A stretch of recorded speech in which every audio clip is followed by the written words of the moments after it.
Hello there. Okay, so I'm going to explain my Little Nightmares 2 theory in more detail. My theory is Six didn't betray Mono, Mono let go. Let me explain.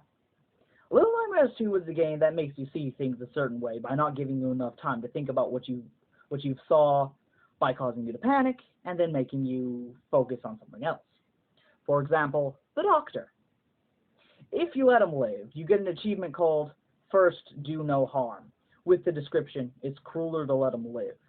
Now, in our world, it's cruel to kill someone, so people would think, oh, I'd be a monster if I burn him, I'll let him live.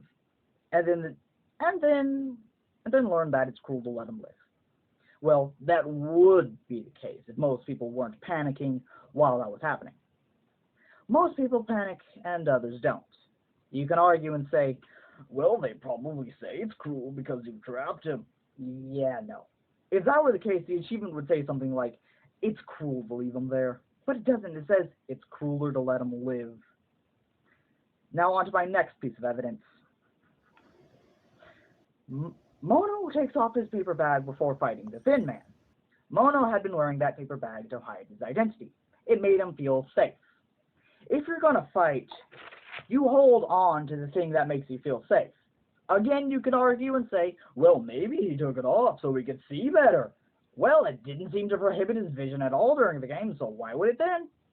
If you're about to fight and you let go of the thing that made you feel safe, then that means you realized something. And I believe that Mono realized that he wouldn't be leaving the Pale City with Six, as I've said in my previous video. And finally, my last piece of evidence, when Six caught Mono at the end, Mono was holding on with both of his hands, so even if Six were to let go, Mono would still be holding on. Don't believe me? Get a friend, ask them to hold out one arm, and you grab onto their arm with both of yours. And you grab onto their arm with both of your hands. And you try to pull away, and they do the same. You tell them, then tell the person holding with one arm to let go, and you'll see that the person, and you'll see that nothing happens. The only way for someone to fall like that is if the person that was holding on with both arms, with both hands, were to let go. So yeah, that's my Little Nightmares 2 theory.